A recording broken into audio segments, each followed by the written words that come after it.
savez, la grâce de Dieu fait que nous soyons comptés parmi les vivants ces jours. Et nous sommes reconnaissants envers l'Éternel pour cela. Amen. Bien. Bienvenue à tous. Et aujourd'hui, bien-aimés dans le Seigneur, nous allons essayer de terminer notre affermissement qui porte sur la famille et son héritage. Amen. Et après cette première partie, nous aurons notre Q&A session, notre atelier de partage. Et en tout cas, nous vous prions de préparer chacun déjà tout ce point qu'on pourra partager. Amen. La famille et son héritage. C'est très important, bien-aimé dans le Seigneur. Alors, ce soir, je ne serai pas long, surtout je l'espère, parce qu'on va avoir besoin de plus de temps pour notre atelier, pour clôturer avec ça aujourd'hui. Parce que vendredi prochain, ça sera, si Dieu le permet, un programme spécial où nous allons nous réunir, tous les couples et les parents. Bien. La famille et son héritage. Hébreux chapitre 12, versets 14 à 17. Hébreux chapitre 12, versets 14 à 17. Alors, essayez de vérifier déjà ces passages pour moi, parce que, bien aimé dans le Seigneur, je vais essayer de lire rapidement, rapidement. Vous savez que j'évite toujours de faire la lecture, afin de pouvoir gagner plus de temps. Alors ici, dans ce passage, bien aimé dans le Seigneur, nous allons réfléchir ensemble sur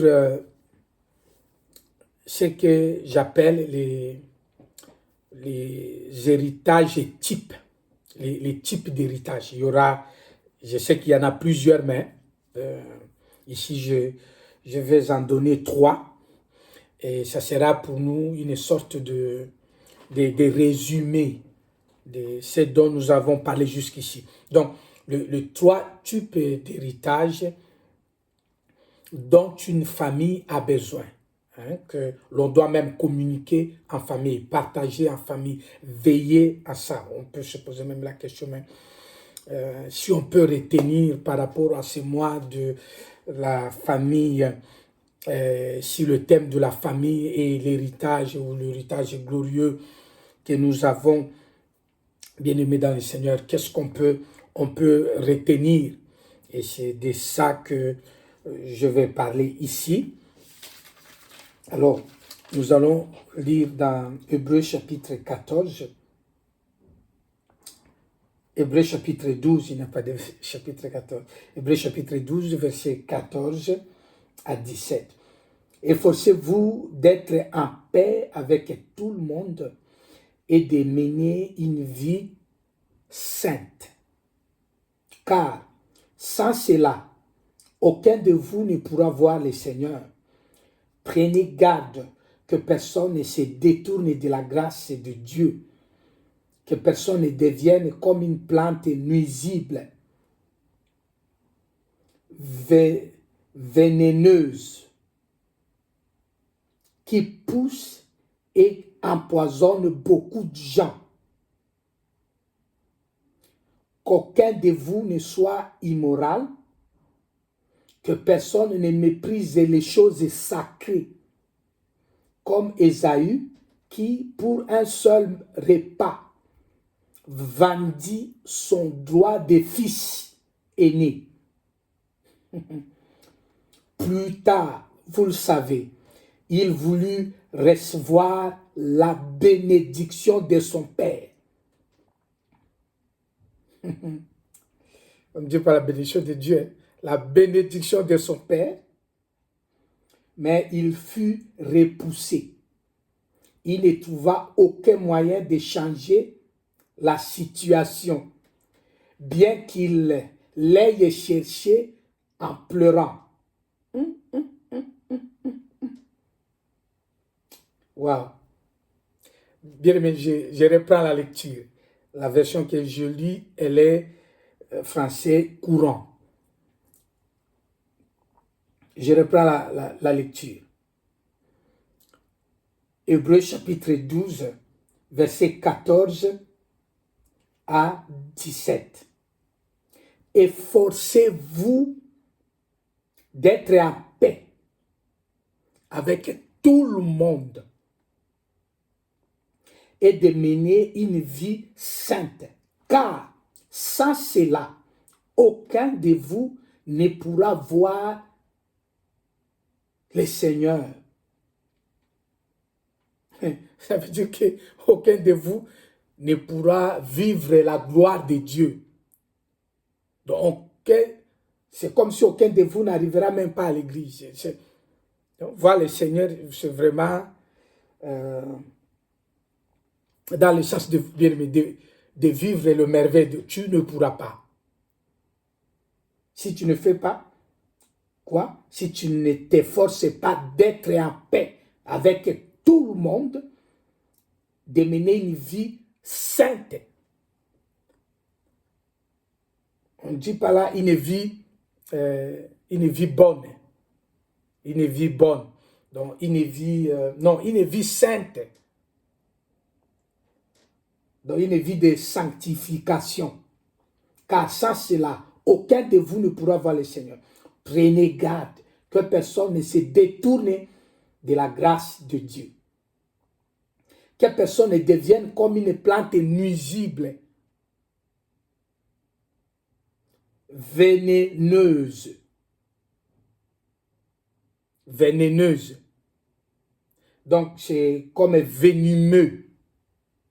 Que personne ne devienne venimeux, nuisible, contagieux.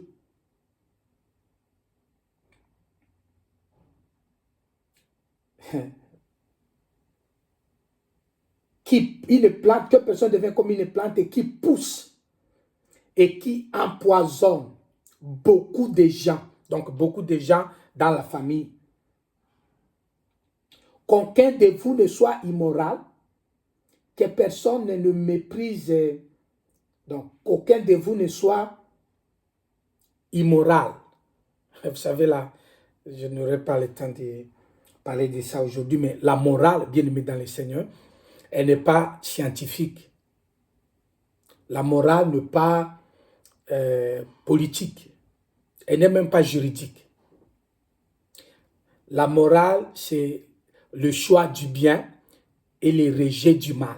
Ça, bien aimé dans le Seigneur, c'est aucune société, personne. Voilà pourquoi ce qui était mal hier est devenu bien aujourd'hui. Ce qui était péché avant est devenu bonne mœurs aujourd'hui. Parce que la morale, bien aimé dans le Seigneur, en fait, la morale, c'est ce qu'on appelle dans la Bible ici, la sanctification. Ce n'est pas quelque chose du monde, c'est divin. C'est l'exclusivité divine. Quand les gens parlent de la morale vérifiée, la morale, c'est en tout cas, bon, on en parlera ça un jour. Hein. Que personne ne soit immoral, que personne ne méprise les choses sacrées, comme Ésaü qui, pour un seul repas, ici ce n'est pas à l'église qu'on parle, on parle ici dans la famille, parce que quand on lit comme ça, on pense que c'est l'église, non, la famille. Ésaü, vous allez voir pourquoi c'est la famille, comme Ésaü qui, pour un seul repas, qui était Ésaü? Bon, suivez. vendit son droit de fils aîné. Ésaü était le fils aîné. Dans un autre français, il était le fils héritier. De qui? De son père Isaac. Plus tard, donc Ésaü a minimisé, il a négligé le droit d'être fils aîné à cause d'un plat, d'un repas, une soupe. C'était même pas la viande, c'était une soupe.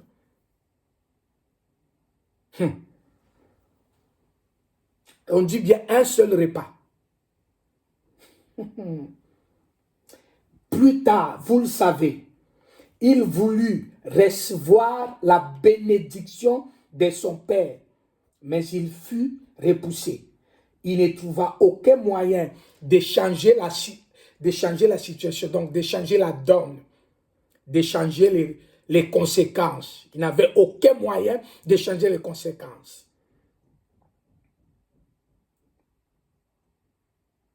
Bien qu'il ait cherché en pleurant. Bon, quand tu auras le temps, reviens-y. Hein. Lis très bien ce passage. Bien aimé, ce passage parle de la famille. Ne parle pas de l'église, dans la famille. Dans la famille. Et nous sommes contents de parler de la famille ce soir. Bon, le temps. Wow. Alors, il y a 3 points. Il y a 3 héritages types. Donc, il y a 3 modèles d'héritage. Il y a 3 manières d'héritage. Il y a 3 piliers d'héritage nécessaires dans une famille. Le premier, bien-aimé, c'est la bénédiction. Le deuxième, c'est la vérité. Et le troisième, c'est le foyer ou bien la maison. Alors, ici, par rapport à la bénédiction, vous savez, c'est les mots qui nous perturbent un tout petit peu. Ici, il s'agit de la bénédiction vivifiante. J'utilise les mots bibliques afin de nous permettre, bien aimés, de retrouver l'idée de Dieu par rapport à l'héritage dans la famille. Parce que ce que les hommes appellent bénédiction n'est pas ce que Dieu appelle bénédiction. La Bible dit dans Proverbe, Dieu a fait des voies droites pour les hommes, mais ce sont ces derniers qui ont cherché des détours. La bénédiction, bien-aimée, c'est simple. Bénédiction, ça veut dire bénédictum, dire le bien. En fait, la bénédiction, ça signifie la bonne parole. La bénédiction, ce n'est pas la richesse. Je peux répéter. La bénédiction, ce n'est pas la richesse. Là où nous venons de lire, Ésaü, il a méprisé la bénédiction qu'il devait recevoir en premier en tant que fils aîné, parce que la bénédiction n'était pas matérielle, et elle n'est pas matérielle. C'était juste des paroles prononcées, des paroles prophétiques de son père, qui faisaient office de bénédiction. Et Ésaü, lui, il a trouvé que, même si je prends un repas, hein, tu me donnes ton plat et je te laisse le droit d'être aîné, le droit d'aînesse, mais ce n'est pas grave, parce que c'était presque invisible. La bénédiction n'est pas visible. Et c'est là que la Bible dit, lorsqu'il voulut recevoir la bénédiction de son père. Quand vous lisez dans Genèse, vous trouverez nulle part où Isaac a donné à Ésaü une arme, une voiture, une maison. Il n'a pas donné ça. La bénédiction dont il est question ici, elle est la parole d'agrément, d'approbation, la parole de soutien, la parole prophétique d'Isaac sur Esaü. Voilà pourquoi, dans un langage biblique et bien-aimé, j'ai dit la bénédiction vivifiante. Gloire au Seigneur.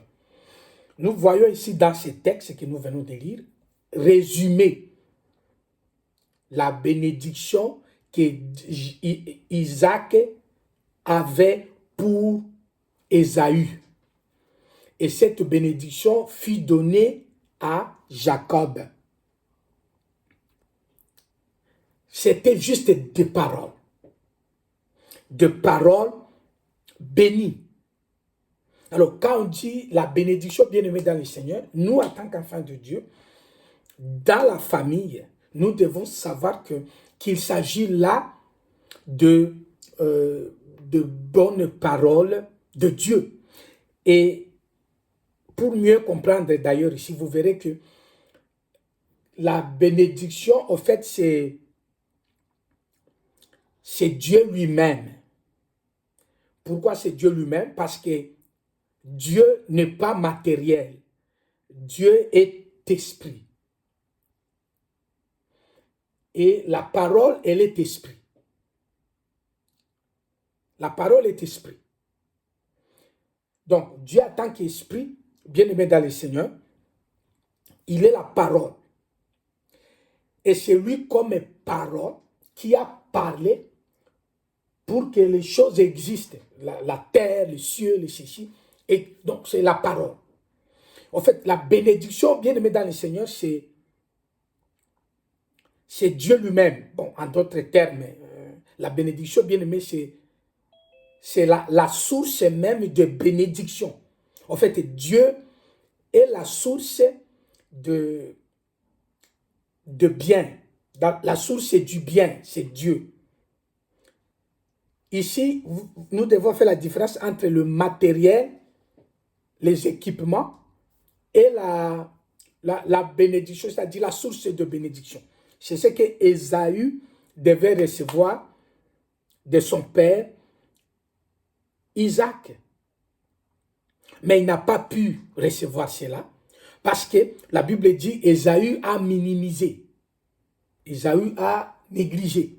Il a trouvé que ce n'est pas vraiment si important que ça. Bien-aimé dans le Seigneur, dans la famille, nous devons tout faire pour que personne ne minimise Dieu dans la famille. S'il y a un héritage qu'un père, une mère doit laisser à ses enfants, un enfant doit avoir dans sa famille, c'est l'héritage d'avoir Dieu, d'avoir la bénédiction. Bien aimé, quand vous avez Dieu dans la famille, Dieu est source de bénédiction. Dieu est la bénédiction. Donc, Dieu est la parole. La bénédiction signifie dire le bien. En tout cas, c'était un langage spirituel, bien aimé dans le Seigneur. Ça n'a rien à voir avec le moto, le voiture, non. En fait, c'est Dieu d'abord dans la maison. Et c'est là que, bien aimé dans le Seigneur, quand Ésaü a cherché à tout prix à recevoir la bénédiction, parce que vous savez l'histoire, hein, je suis en train de me focaliser sur la famille, c'est dont on est en train de parler aujourd'hui. Isaac avait béni Jacob. Il n'avait pas béni Ésaü. Il a béni Jacob, croyant qu'il était en train de bénir Ésaü. Et quand il finit, Ésaü se présente, il dit, papa, je suis là.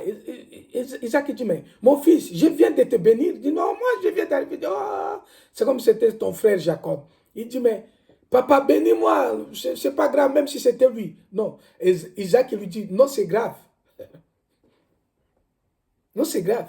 Vous savez, les choses de Dieu dans la famille, bien aimé dans le Seigneur, vous n'avez pas à parler de ça légèrement aux enfants. Vous n'avez pas à parler de ça légèrement aux parents. Vous n'avez pas à parler de ça légèrement aux membres de la famille. Quand il s'agit de Dieu, soyez très sérieux. Est-ce que l'Église peut dire amen? Bien aimé en famille, parlez très sérieusement de Dieu. Portez les témoignages de Dieu dans la famille. Ésaü a dit à Isaac, c'est pas grave, papa, c'est moi qui suis là. C'est moi qui suis là. Isaac a dit, mon fils, tu ne comprends pas. Il dit, c'est sérieux. Il dit, il ne t'intéresse pas. Papa, c'est ta bouche, non? Comme tu as dit à Ésaü que tu es béni, dis-moi aussi, je suis béni. Isaac lui répond, ça ne se passe pas comme ça. Bien aimé, les choses de Dieu sont sacrées. C'est la morale.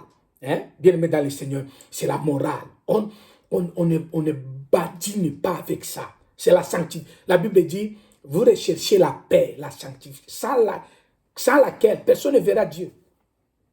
Donc, bien aimé, c'est sacré. S'il y a de bêtises autour de ça, bien aimé, c'est de la malédiction. C'est la malédiction. Donc, ça ne marche pas. Ésaü a dit, papa, jusqu'à ce qu'Ésaü a insisté, il a dit, papa, bénis-moi, donne-moi même une bénédiction qui te reste. Vous savez ce que Isaac a dit? Isaac a dit la bénédiction qui lui restait. Il dit, Ésaü, mon fils, tu seras soumis à ton petit frère Jacob. Il sera toujours la tête et toi, tu seras assujetti à lui.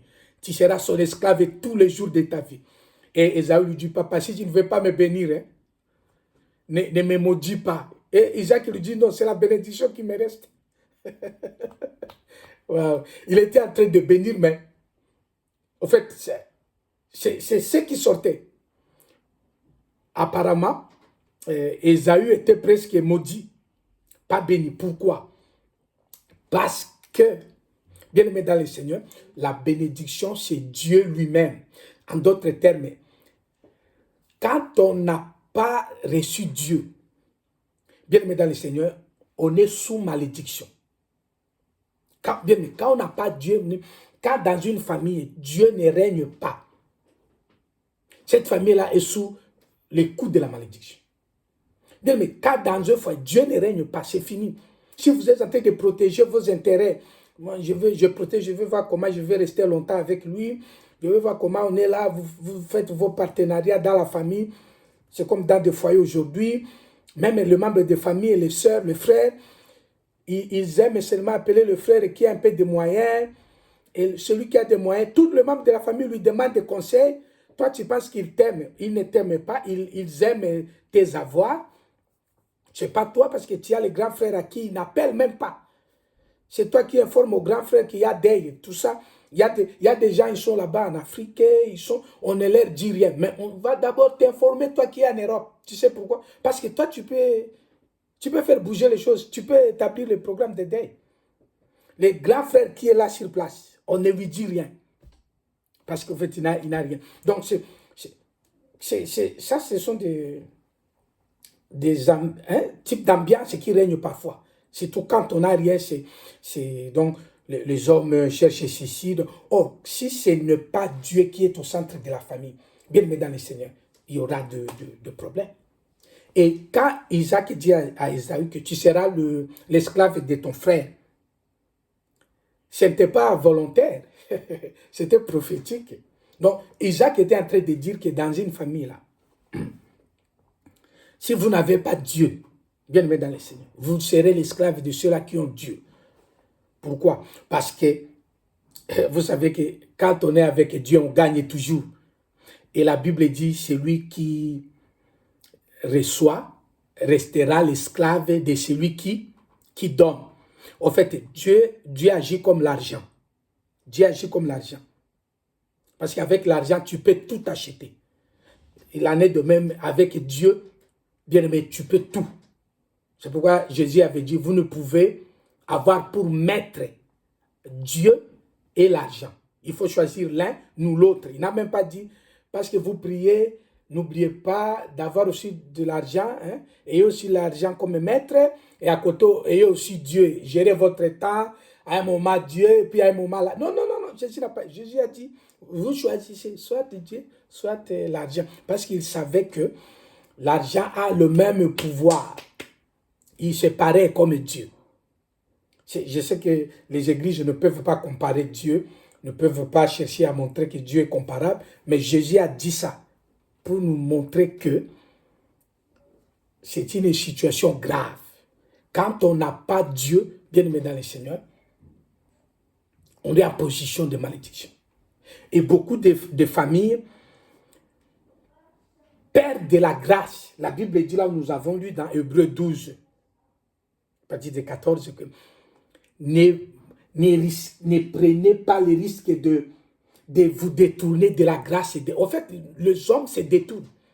Et dans la famille, quand on prend à la légère les choses de prier, vous pensez que prier c'est pour l'église, prier, il y a des parents qui disent, vous savez, les enfants, il faut laisser aux enfants de découvrir Dieu eux-mêmes. Nous en parlerons d'ailleurs pendant l'atelier. Les enfants de découvrir Dieu eux-mêmes. Laissez-les, puis nous, on est là. Bien aimé dans le Seigneur, c'est terrible. Vous n'avez pas laissé aux enfants de découvrir l'école eux-mêmes. Découvrir l'école eux-mêmes, non. Non, non.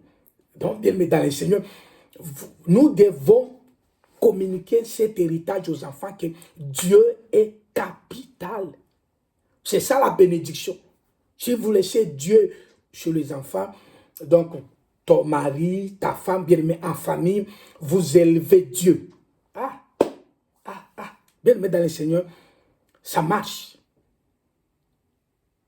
Le pilier de l'héritage en famille, c'est la bénédiction. Quelle bénédiction? La bénédiction qui enrichit, la bénédiction qui vivifie, la bénédiction qui te permet de gagner, d'avoir la victoire. C'est quoi la bénédiction qui enrichit?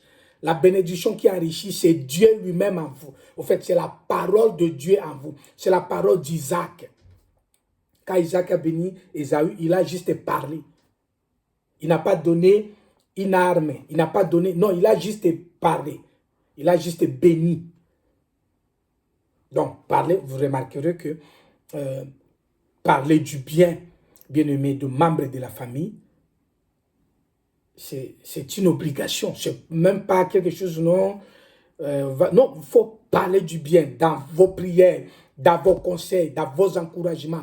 Parlez du bien. Bénissez les enfants, bénissez votre mari, bénissez votre épouse. Bien-aimé, dites du bien.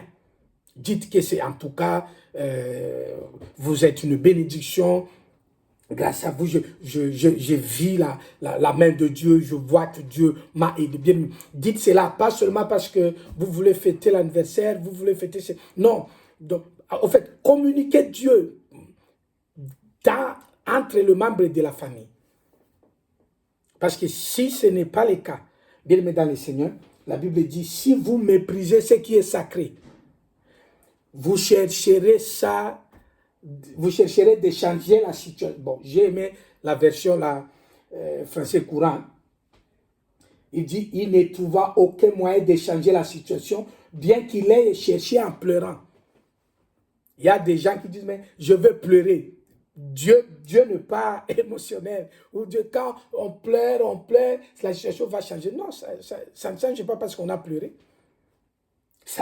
La Bible dit, recherchez la paix. Le français courant dit, efforcez-vous d'être en paix. C'est pourquoi dans la famille, la bien-aimée dans le Seigneur, en tout cas, c'est Dieu d'abord. Et toi, tu laisses Dieu. Parce que si on est dans la famille, tu dis moi, ça devient de l'égoïsme. Et là, on tombe dans le jeu. C'est tous les couplets, surtout le parent avec les enfants. Il y en a qui, juste parce que c'est les enfants, ils ne peuvent même pas bouger. Quand c'est l'enfant, il y a des enfants de Dieu, ils ne bougent même pas. Ils disent, non. Quand c'est l'enfant de je sens, je ne peux même pas. Même si c'est le mal, il dit, laisse qu'il comprendra après. Dieu comprendra. Jésus, c'est même grave, ça peut casser le mariage. Oui, c'est grave. On peut même casser le mariage, mais pour mon enfant, il y en a d'autres qui disent que ce mariage-là, c'est dangereux, tu vas mourir. Oui, à cause de mes enfants, je vais même mourir dans le mariage. Donc, vous savez que ce n'est pas, ni le mariage, ce n'est ni Dieu, il est tourné d'autres choses. Parce que, bien aimé dans le Seigneur, si l'on ne comprend pas que la bénédiction, c'est ce qui permet que les enfants soient heureux, les conjoints soient heureux, la conjointe soit heureuse, le membre de la famille soit heureux. Bien aimé dans le Seigneur, on tombe dans cette situation où nous chercherons à changer la situation, elle ne changera pas. La Bible dit dans Hébreux 12, 17, Ésaü a cherché, on parle d'une histoire de la famille. Il y avait Jacob, il y avait Ésaü, Rebecca et Isaac. Ils étaient seulement 4. Et l'héritage, les choses, Dieu était dans cette famille-là. Mais quelque chose s'est passé, bien dans le Seigneur. Ça a été terrible.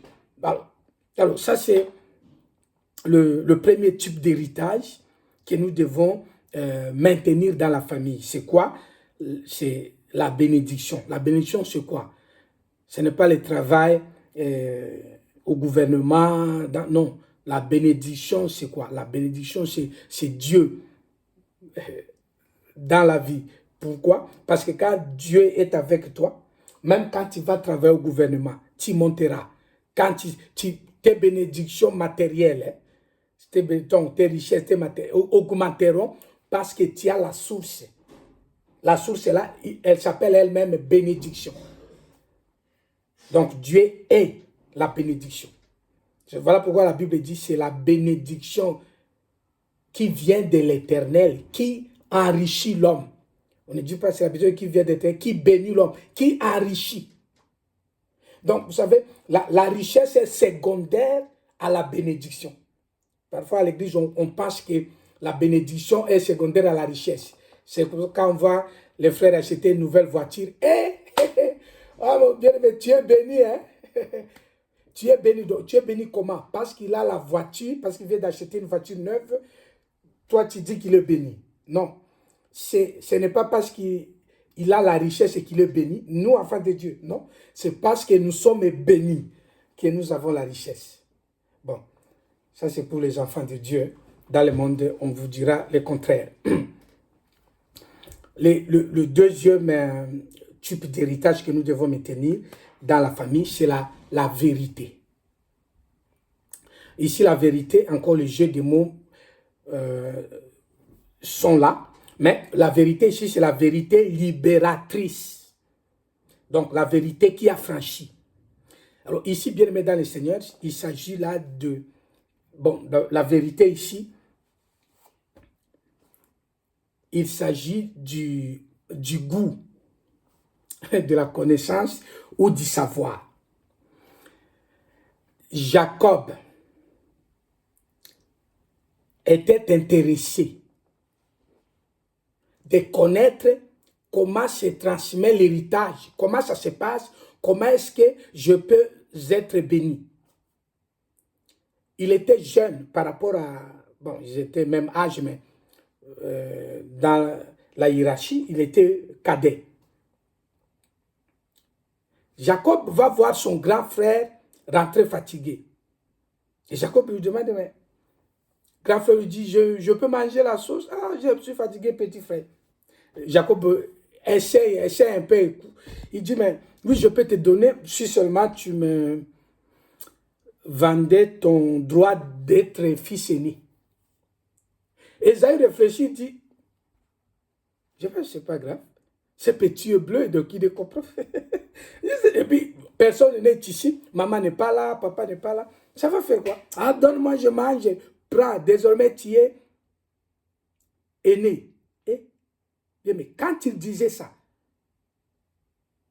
sa mère n'était pas là, son père n'était pas là. C'est ce qui est arrivé. Bien aimé dans le Seigneur. Vous savez, la vérité, c'est ce qui est à la base de la science, entre guillemets. Là, au fait, la science cherche la vérité.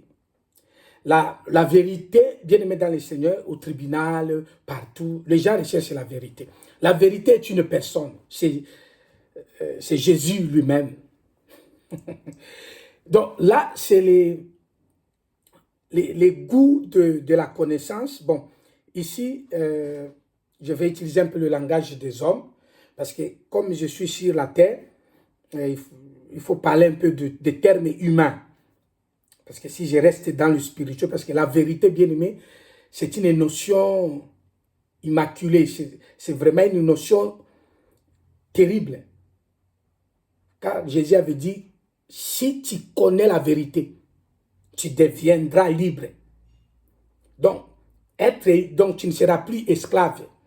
Je ne disais pas libre de péché, non. Donc, tu seras affranchi. Dans la tradition dit d'ailleurs, la vérité vous affranchira. Donc, affranchi, c'est-à-dire tu sors d'un joug, tu sors d'un blocage juridique. La vérité affranchie. Alors, ici, bien aimé dans le Seigneur, pour mieux comprendre la vérité ici, au sein de la famille, c'est le goût de la connaissance. Et dans le langage courant, nous devons comprendre ici que l'école, beaucoup parmi nous pensons que l'école, c'est le berceau de la connaissance et tout ça. Non. Bien aimé, l'école n'est pas un héritage à laisser aux enfants. Je sais que les familles se battent pour que les enfants aillent dans une école importante, entre guillemets. Mais souvent, les parents ignorent que l'école n'est pas un héritage, ne peut même pas l'être. Pourquoi? Parce que l'école n'est même pas un héritage de savoir. Ce n'est pas parce qu'on a été à l'école qu'on a les gens comme Socrate, bien aimés dans le Seigneur, ils n'ont pas été dans des écoles comme ça, comme les écoles qu'on fait aujourd'hui, les anciens. Ils n'étaient pas dans ces choses. Ils étaient dans les disciples-là. Ils étaient dans l'apprentissage oculaire. Ils regardaient les aînés et puis ils faisaient, et puis eux-mêmes, donc ils étaient dans les disciples-là. C'était des disciples. Comme aujourd'hui les influenceurs avec leurs élèves. On est en train de rentrer dans cette ancienne école de philosophes. Hein. On les appelle aujourd'hui les influenceurs. En fait, ils ont des élèves et des élèves bien instruits, pour ne pas dire bien éduqués. Parce que dès que l'influenceur là, il coiffe à droite, il coiffe, lui aussi fait. Dès que l'influenceur là, il porte les débardeurs, lui aussi il porte. Dès que l'influenceur porte les ongles jusqu'au coude, lui aussi il met les ongles jusqu'au coude. Dès que l'influenceur, lui aussi, donc en fait ce sont des rabbis. Les influenceurs là, sur TikTok, ce sont des rabbis. Et leurs élèves les suivent. Ils appellent followers. On n'a même pas honte, hein. On dit followers, c'est-à-dire disciples. Si vous êtes mes disciples, Jésus a besoin des disciples.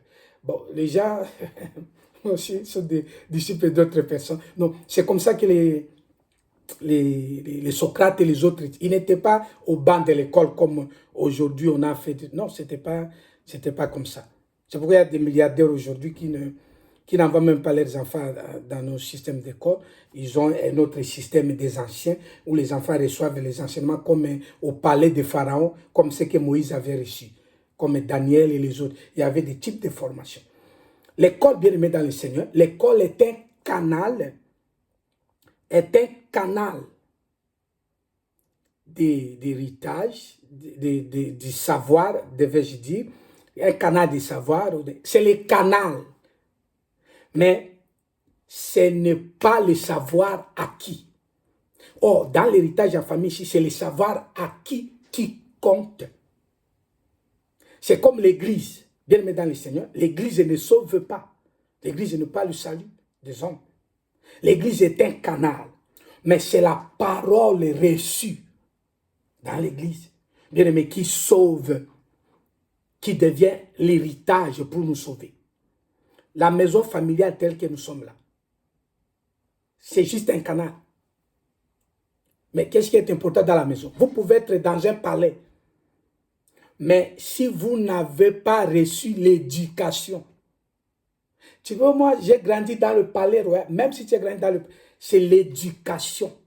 Quelqu'un peut grandir dans une paille, dans une maison, en paillotte, dans une tente, mais qui a reçu l'éducation de parents comme Joseph. Il a grandi dans des tentes, mais il a reçu une bonne éducation parentale. Lorsqu'il est arrivé chez Potiphar, il a démontré qu'il est passé par une école familiale importante. Donc ici, bien aimé, nous louons l'école nous louons la maison, nous louons la forme, nous minimisons les fonds. Nous, donc, on minimise les contenus. Nous prenons les contenants. C'est les récipients qui attirent. Et tout le monde il est dans cette école spéciale, il est dans cette école. Les enfants, mais les enfants peuvent être dans cette école-là, peuvent être partout. Mais qu'est-ce qu'ils reçoivent? Qu'est-ce qu'ils ont acquis? C'est ça, là. Jésus a dit, vous connaîtrez la vérité vous affranchira. Jacob a pris la bénédiction d'Ésaü parce qu'il avait un esprit de curiosité de trouver la connaissance. Car dans la famille bien-aimée dans le Seigneur, nous comprenons ces choses, bien-aimés dans le Seigneur. Nous transmettrons des valeurs importantes. Vous remarquerez que dans la vie d'Ésaü, Ésaü n'a jamais cherché Dieu. Nulle part dans la Bible, on a écrit que Ésaü a dit, le Dieu de mon père Isaac, même s'il ne m'a pas beaucoup béni, où es-tu? Ésaü n'a jamais prié. Or, Ésaü était béni. Ésaü avait même plusieurs femmes. Il avait des richesses. La Bible a comparé même les richesses d'Ésaü avec celles de Jacob. Apparemment, il avait plus de richesses que Jacob. Et vous pouvez même aller plus loin. Vous vérifiez Ismaël et Isaac lui-même. Quand Dieu va bénir Ismaël, il a dit à Agar que de cet enfant naîtront des princes. Comparé à Jacob, aujourd'hui, le Moyen-Orient tel que vous voyez est peuplé de descendants d'Ismaël. Et les descendants de Jacob, c'est le petit Israël que vous voyez là dans la carte. Tout le pays qui environne depuis les Yémen, les Bahreïn, les Qatar, Arabie Saoudite, tout, descendants d'Ismaël. Bien, ce sont des données historiques. Les descendants, qui a béni Ismaël? C'est Dieu. Qui a béni Jacob et Isaac? C'est Dieu. Mais les descendants d'Isaac, c'est comment? Ça n'a rien à voir avec le matériel, ça n'a rien à voir avec la forme. Ce qui importe, bien aimé dans le Seigneur, c'est les contenus. Au fait, c'est la vérité. Nous ne pouvons pas courir derrière les richesses dans la famille pour savoir que nous sommes bénis. Nous devons rechercher la vérité, donner le goût de la vérité. La vérité, bien-aimé dans le Seigneur, qui nous affranchit, qui nous libère, qui nous bénit. Être riche, c'est bon. Mais, bien-aimé dans le Seigneur, avoir trouvé la vérité, dès que tu apprends l'enfant, de savoir apprendre, de savoir chercher la vérité. Bien, mais cet enfant-là, même à l'école, on veut lui faire des jeux, ça ne réussira pas. Bien, mais il y a des écoles où on divise les enfants en 3 catégories. On dit que ce sont les super enfants, il y a les enfants moyens et il y a les enfants nuls.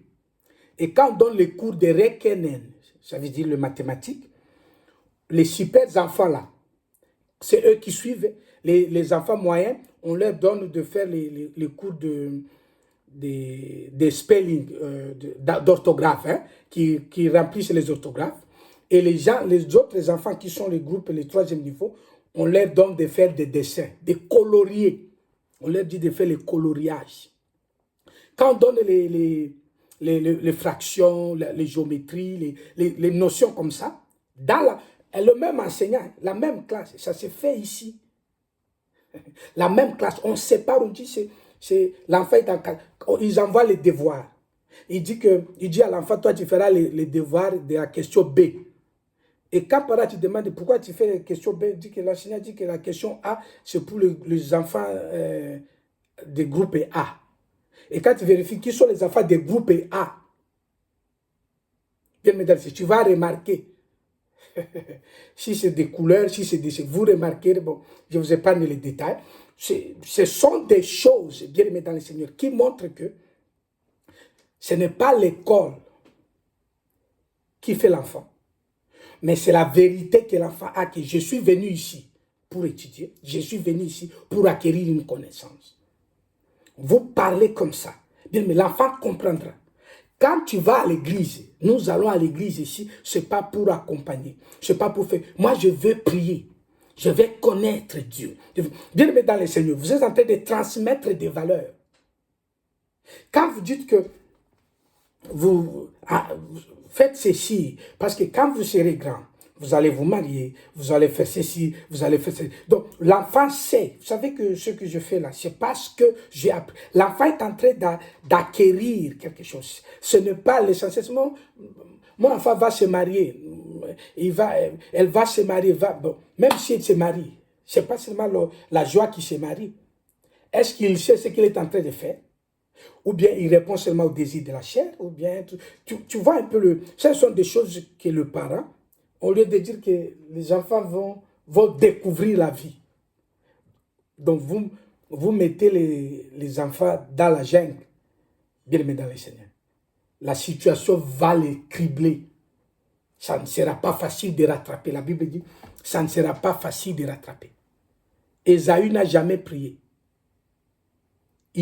Jacob a eu des difficultés. Il a cherché Dieu. Il a invoqué Dieu, Jacob. Ils ont grandi tous ensemble. Ils avaient le même père. On priait à la maison et Ésaü écoutait comment on priait. Maintenant, jamais. Parce que quand vous ne connaissez pas la vérité, bien-aimé, vous ne serez pas libre. Le mariage, il faut connaître la vérité par rapport au mariage. Le mariage, ce n'est pas un jeu sexuel. Il faut connaître la vérité dans le mariage. Dans le mariage, ce n'est pas que tu arrives dans le mariage pour que toi, en fait, tu avais tes chichis, tu vas accomplir là-bas dans le foyer. Non. Tu arrives dans le mariage pour apporter ta part. C'est pourquoi Dieu a fait Ève, afin de ne pas laisser Adam seul. Donc l'idée du mariage, c'est qu'il faut connaître la vérité sur le mariage. Parce que sinon, bien aimé dans le Seigneur, tu seras malheureux dans le mariage. Et les enfants de Dieu sont malheureux. Nous devons, le pasteur sont devenus des coachs conjugaux. Or, le pasteur, ce sont des évangélistes. Ils proclament le message du royaume de Dieu. Jésus n'a jamais parlé de ça, de prêcher. Il y a même quelqu'un qui dit, mais Seigneur, viens régler, on a un différend avec mon frère, nous sommes en train de partager l'héritage, il ne veut pas me donner sa part. Jésus lui répond, qui t'a dit de m'établir juge dans le partage de vos biens? C'est Jésus. Mais ce sont les serviteurs de Jésus aujourd'hui, ils sont devenus des coachs immobiliers, des coachs de mariage, des coachs des choses, on ne sait pas, nous sommes là, on devient des choses bien aimées dans le Seigneur. Nous devons connaître la vérité. Quand vous entrez dans les mariages là, quelle est la notion que vous avez du mariage? Qu'est-ce que vous avez vu de parents? Le mariage, ce n'est pas un endroit où vous entrez pour sortir, vous entrez pour sortir. Non, ça, ce sont des vérités. Des vérités que beaucoup de gens ne connaissent pas. Ça crée le problème dans le foyer. Parce que la vérité, si bien aimée dans le Seigneur, c'est que l'héritage, c'est les désirs des connaissances, du savoir. La Bible dit, mon peuple périt parce qu'il manque la connaissance. Ne me connaît pas, moi, son Dieu. En fait, c'est ça le danger, mais je sais que la forme nous plaît beaucoup. Mon mariage va être terrible, je vais prouver les gens. L'essentiel, c'est que je travaille, j'ai un emploi, j'ai ceci, j'ai un tel diplôme. Bien aimé dans le Seigneur, il faut connaître la vérité.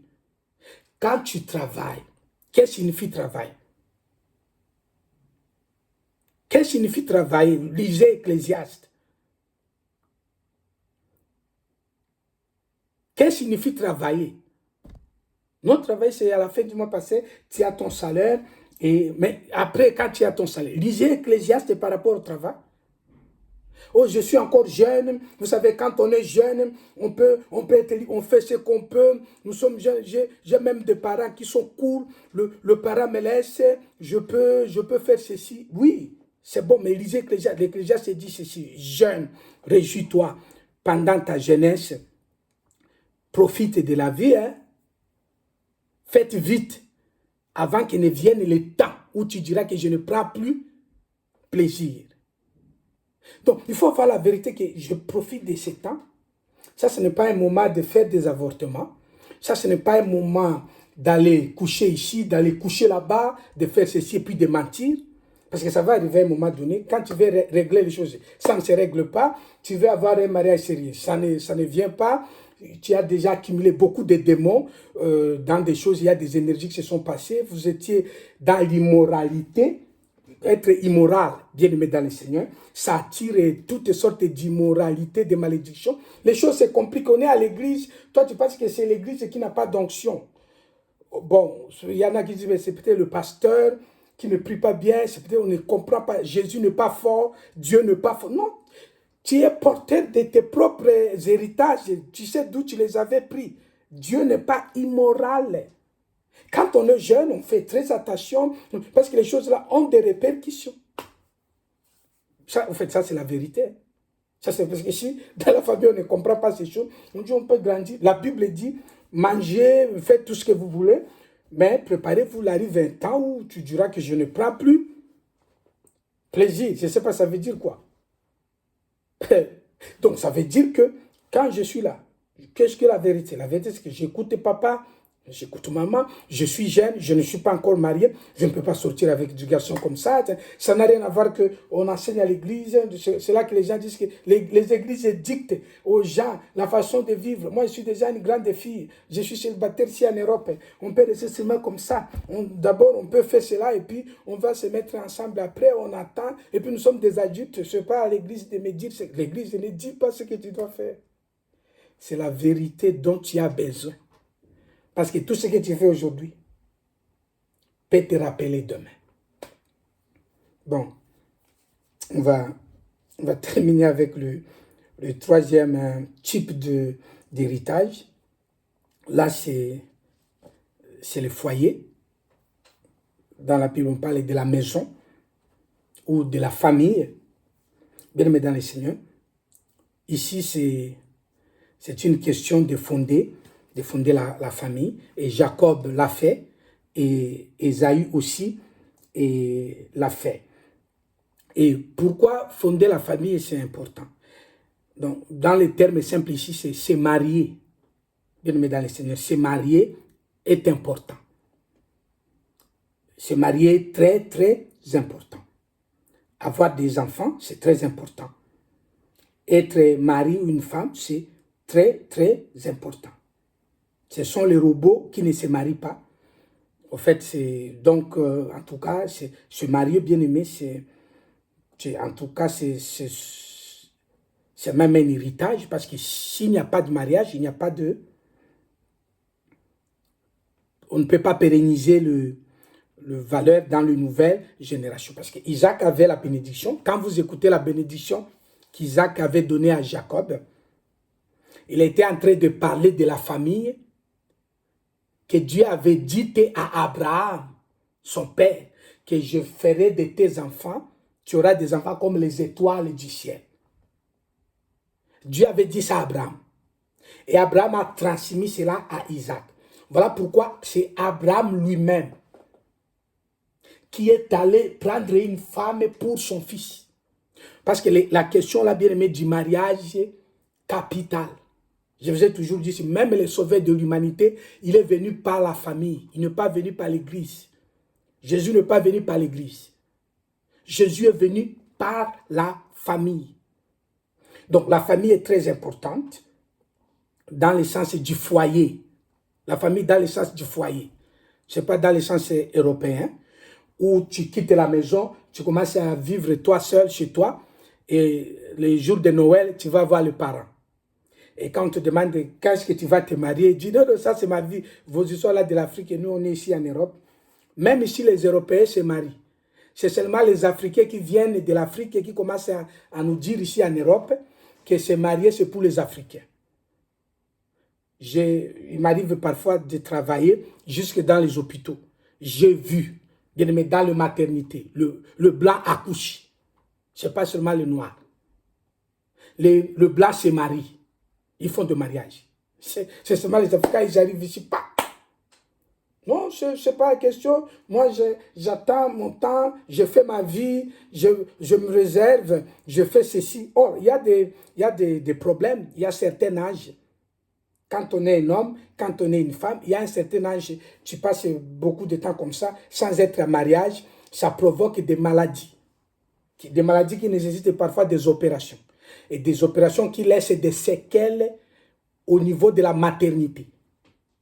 Et ça, bien aimé, tu ne peux pas changer ça en prière, parce que comme on m'a enlevé de ceci dans le ventre et tout ça, tu peux prier, Dieu fait le miracle. C'est pas ça, bien aimé. Ce n'est pas que Dieu soit incapable de faire le miracle. Mais ce n'est pas comme ça que Dieu marche. Nous devons savoir que chaque chose a son temps. Se marier, bien aimé, c'est très important. Le parent, parlez-en aux enfants. Parler à la famille, avoir des enfants, c'est important. Il y a des situations où ce n'est pas toi, c'est la situation qui fait que tu n'arrives pas à avoir encore des enfants. Ça, c'est compréhensif, c'est naturel. C'est d'ailleurs biblique de ne se retrouver, tu n'as pas encore des enfants. L'essentiel, c'est de dire que l'Éternel, toi, tu as dit que lorsque nous sommes tes enfants, dans la maison des enfants de Dieu, il n'y aura ni femme stérile, ni celle qui avorte. Fais-moi grâce. L'Éternel fera grâce. La famille bien-aimée dans le Seigneur, Abraham a veillé sur ça. Si Abraham n'avait pas marié Isaac, on n'aura pas un certain Jacob. On n'aura pas un certain Judas. Et on n'aura pas, bien-aimé dans le Seigneur, un certain Boaz. On n'aura pas un certain Isaïe. On n'aura pas un certain David. On n'aura pas un certain Joseph. Bien-aimé dans le Seigneur. En fait, Abraham était en train de veiller à ce qu'on pérennise ce qu'il avait reçu.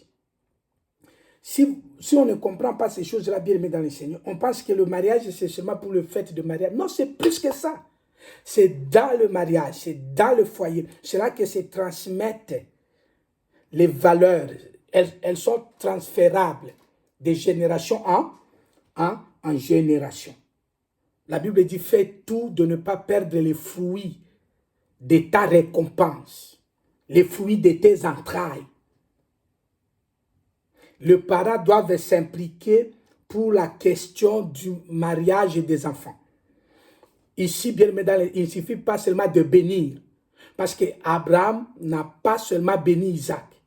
Abraham a mis de côté de l'argent. Il a contribué à la dot. Il a facilité la fête du mariage. Bien aimé, c'est très important de savoir ces choses, de maintenir cela. Parce que si vous faites ça, bien aimé dans le Seigneur, l'Église est bénie, la nation est bénie. Mais si on a des enfants qui restent célibataires toute leur vie, parce qu'ils aiment épouser les réseaux sociaux, et nous, les parents, nous regardons, on dit que si on est au 21e siècle, Dieu nous en demandera des comptes. Souvenez-vous, dans Hébreux 12, versets 14 à 17, la Bible dit, Ésaü a cherché de changer la situation en pleurant, mais ça n'a pas marché. Ce n'est pas parce que tu pleures que Dieu changera quoi que ce soit. Ce qui est sacré est sacré. Nous devons nous efforcer, consentir des sacrifices. Je sais que c'est difficile, mais c'est pour le bien de la famille. La bénédiction, la vérité et le foyer. Ça, ce sont des bien-aimés dans le Seigneur, héritages. Voilà pourquoi les enfants portent les noms. Les enfants portent les noms des parents. Pourquoi? C'est même légal. C'est la loi ici qui l'impose, ici au Pays-Bas. Les enfants portent les noms de parents. Vous savez pourquoi? C'est à cause de ça. C'est seulement nous à l'église, on dit, il peut faire ce qu'il veut. Tu ne veux pas se marier, ce n'est pas grave. Pour moi, d'ailleurs, moi, je ne suis pas dans ces histoires-là. J'ai vu mes frères, ils ont échoué dans le mariage. Moi, je ne peux pas me mettre dedans. Bien aimé, c'est très dangereux. Bon, je vais terminer par là. Peut-être quelqu'un posera cette question.